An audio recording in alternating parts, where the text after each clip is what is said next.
Sir అంశంపై ముఖ్యమంత్రి Revanth Reddy Zoom సమావేశంలో కీలక వ్యాఖ్యలు చేశారు. ఇది అత్యంత సీరియస్ విషయమని ఆయన అనుకొంచారు. ఇక మంత్రులు, ఎమ్మెల్యేలు, ఎంపీలు, నియోజకవర్గ ఇన్ఛార్జీలు మరింత అప్రమత్తంగా వ్యవహరించాలని సూచించారు. కొంతమంది నాయకులు ఈ అంశంపై నిర్లక్ష్యంగా వ్యవహరిస్తున్నారని ఆయన అసంతృప్తి కూడా వ్యక్తం చేశారు. ఇక పార్టీకి నష్టం జరిగేలా వ్యవహరిస్తే సహించేది లేదని కూడా స్పష్టం చేశారు. గ్రామ స్థాయిలో అవగాహన కార్యక్రమాలు మరింత విస్తృతంగా జరగాలని ఆదేశించారు. ఇన్ఛార్జి మంత్రులు బాధ్యతాయుతంగా వ్యవహరించాలని సూచించిన ఆయన సర్ విషయంలో సరైన విధంగా స్పందించకపోతే పేద ప్రజలకు నష్టం జరుగుతుందని కూడా తెలిపారు.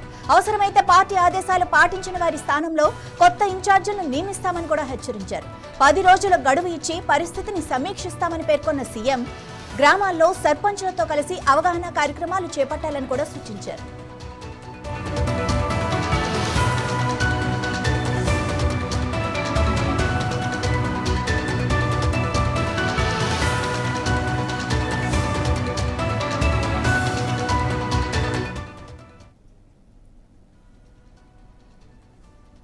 ఇదే విషయానికి సంబంధించి మరింత సమాచారం మా ప్రతినిధి రాజ్ కుమార్ అందిస్తారు. రాజ్ కుమార్, ఇంత సీరియస్ గా సీఎం వార్నింగ్ ఇవ్వడానికి గల రీజన్స్ ఏంటి? మాధవి, మనం చూస్తున్నాం చాలా రోజుల నుంచి సరు మీద దాదాపు 1 నెల రోజుల నుంచి కార్యక్రమాలు అయితే జరుగుతున్నాయి.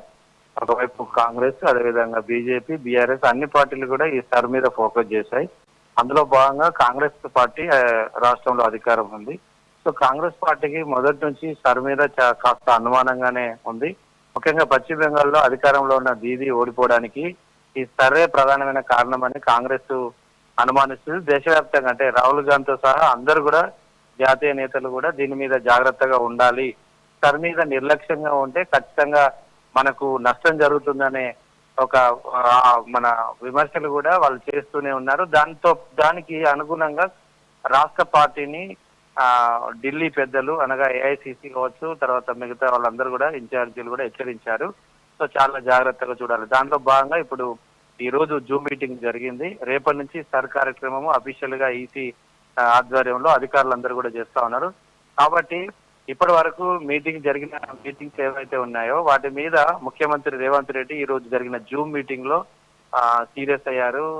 చాలా అసంతృప్తి వ్యక్తం చేశారు.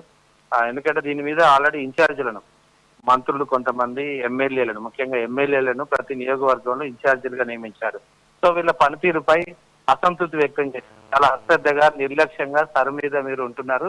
ఒకవేళ ఇలానే చేస్తే కాంగ్రెస్ పార్టీ లాస్ అవుతుంది, తర్వాత ప్రజలు లాస్ అవుతారు, ఓటర్లకు ఇబ్బంది కలుగుతుంది. ఒకవేళ ఓటర్కు కనుక పోతే వాళ్ళకు రేషన్ కార్డు కావచ్చు, ఆధార్ కార్డు కావచ్చు, మిగతా ప్రభుత్వ కార్యక్రమాలు, పథకాలు ఏవి కూడా అందవు. కాబట్టి మన బాధ్యత ఖచ్చితంగా అర్హుడైన ఏ ఓటర్ది కూడా జాబితాలో వచ్చి తొలగిపోకుండా చూసుకోవాల్సిన బాధ్యత. కానీ గడిచిన 1 నెల రోజుల్లో చాలా మంది నిర్లక్ష్యంగా ఉన్నారని ఫైర్ అయినట్టుగా తెలిసింది.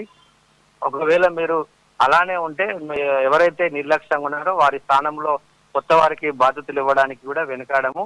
ఖచ్చితంగా ఈ 10 రోజుల సమయం ఇస్తున్నాను. ఈ 10 రోజులలో ఎవరైతే ఇన్ఛార్జ్ ఉన్నారో వాళ్ళు ఈ సర్ మీద ప్రత్యేకమైన కార్యక్రమాలు చేయాలి. కోఆర్డినేట్ బిఎల్ఏలతో, ఆ బిఎల్ఓలతో కోఆర్డినేట్ చేసుకోవాలి. తర్వాత వీళ్ళ మీద ట్రైనర్స్ కూడా, మాస్టర్ ట్రైనర్స్ కూడా నిర్వహించారు. వాళ్లకు బిఎల్ఏకు మధ్యలో కోఆర్డినేట్ చేసుకుంటూ ప్రతి ఓటు కూడా చాలా ముఖ్యం. ఏ ఓటు కూడా అనర్హులైన ఓటులు పోయినా పర్వాలేదు, కానీ అర్హులైన ఓటు ఒక్క జాబితాల నుంచి వెళ్ళకూడదు. కాబట్టి ప్రతి బూత్ మీద ఫోకస్ చేయాలి, ప్రతి ఓటర్ మీద ఫోకస్ చేయాలి.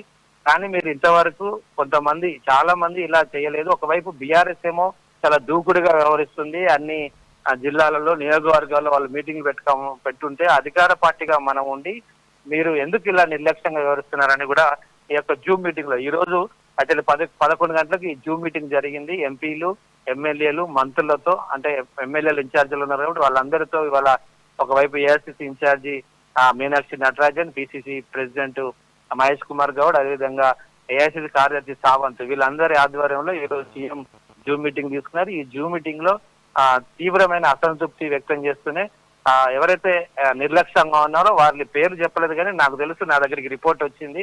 ఎవరెవరు నిర్లక్ష్యంగా ఉన్నారో దీని మీద అసలు పట్టించుకోవట్లేదు సర్ను, కొంతమంది మాత్రమే ఫోకస్ చేస్తున్నారు. నా దగ్గర ఆల్రెడీ జాబితా ఉంది. ఈసారి కనుక ఈ 10 రోజుల్లో ఎవరైనా నిర్లక్ష్యంగా ఉంటే ఖచ్చితంగా వారి ప్లేస్ లో వాళ్ళని మార్చి కొత్త ఇన్ఛార్జీలను పెడతానని హెచ్చరించారు.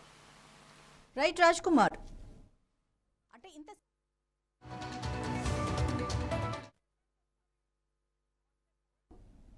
రాజ్ కుమార్.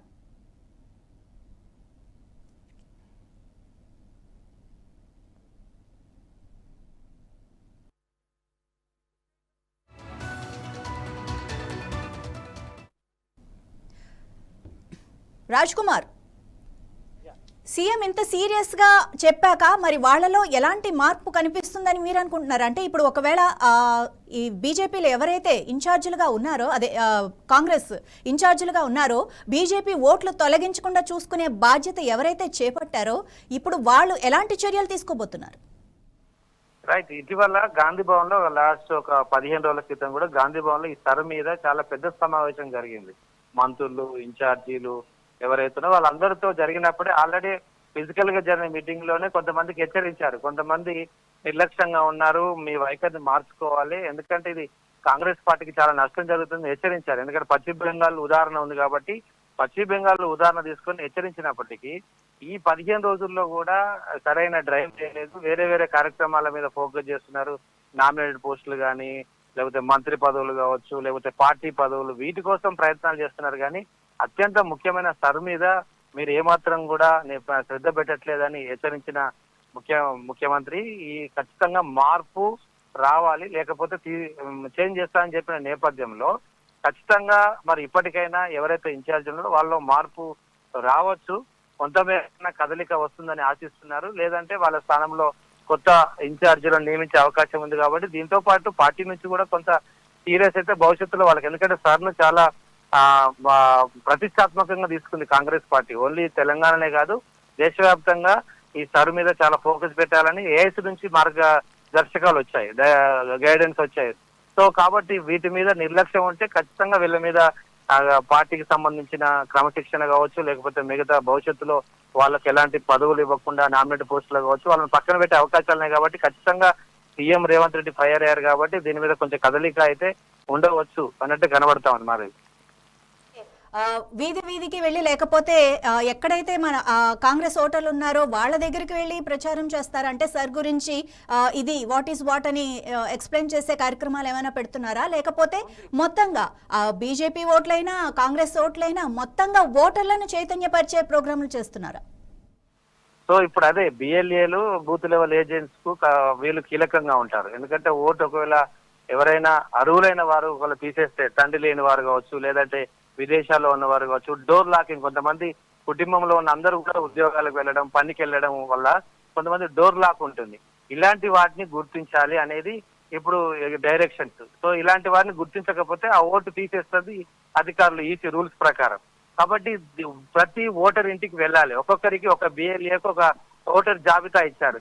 ప్రతి బిఎల్ఏ, బూత్ లెవెల్ ఏజెంట్ ఇంటికి వెళ్ళాలి. ఇంటికి వెళ్ళి ఒకవేళ మీ ఓటు ఉందా లేదా, ఒకవేళ ఓటు తొలగిస్తే బూత్ లెవెల్ ఆఫీసర్ తో కోఆర్డినేట్ చేసుకోవాలని కూడా వాళ్ళకు డైరెక్షన్స్ ఇచ్చారు. అయితే ఇవన్నీ చూసుకోవాల్సిన బాధ్యత ఎవరిది అంటే ఇన్ఛార్జిది. ఎవరైతే నియోజకవర్గ ఇన్ఛార్జ్ ఉన్నారో బిఎల్ఏలతో కోఆర్డినేట్ చేసుకోవాలి. సో ఒకవేళ బిఎల్ఏలతో కోఆర్డినేట్ చేసుకోకపోతే నియోజకవర్గ ఇన్ఛార్జ్ అంటే ఎమ్మెల్యే ఎవరైతే ఉన్నారో ఆ ఇన్ఛార్జి సరిగా వివరించకపోతే ఖచ్చితంగా 100 కాదు, 1000 కాదు, లక్షల్లో ఓటర్లు. ఎందుకంటే పశ్చిమ బెంగాల్లో దాదాపు చాలా ఓటర్లు, దాదాపు 20 lakhs పైగా, 20 లక్షల ఓటర్లు పైగా ఓటు పోయాయి. ఆమె నిర్లక్ష్యంగా వివరించడం కావచ్చు, లేదా అశ్రద్ధగా వివరించడం కావచ్చు, దాంట్లో కొంత బీజేపీ ఉందనే ఆరోపణలు ఉన్నప్పటికీ ఖచ్చితంగా మనం అంటే కాంగ్రెస్ పార్టీగా మనం జాగ్రత్తగా ఉండాలి. ఏ ఓటు కూడా తొలగించకూడదు అనేది ఒక డ్రైవ్ చేస్తున్నారు. ఎందుకంటే రేపటి నుంచి కార్యక్రమం స్టార్ట్ అవుతుంది కాబట్టి ఇంటింటికి వెళ్ళాలి. బిఎల్ఏ తన పరిధిలో ఏదైతే బూత్ లెవెల్, ఏదైతే బూత్ ఇన్ఛార్జ్ ఇచ్చారో ఆ బూత్ కు ఇంటింటికి వెళ్ళి ప్రతి ఓటర్ది ఫామ్ కరెక్ట్ ఉందా లేదా, ఒకవేళ ఫామ్ కరెక్ట్ గా నింపకపోతే ఓటు అనేది తీయబడుతుంది, అంటే తొలగించబడుతుంది. కాబట్టి ఈసీ రూల్స్ ప్రకారం ఉన్నాయా లేదా చూసుకోవాల్సిన బాధ్యత బిఎల్ఏది. బిఎల్ఏకు ట్రైనింగ్ ఇవ్వాల్సిన బాధ్యత ఒక ట్రైనర్ది, ఆయన చూసుకోవాల్సిన బాధ్యత ఒక మాస్టర్ ట్రైనర్ది, వీళ్ళని కోఆర్డినేట్ చేయాల్సిన బాధ్యత ఇన్ఛార్జ్. సో ఇవన్నీ కూడా డోర్ టు డోర్ క్యాంపెయిన్ చేయడానికి, డోర్ టు డోర్ అవగాహన అవేర్నెస్ ప్రోగ్రామ్ చేయడానికి కాంగ్రెస్ పార్టీ రెడీ అవుతుంది.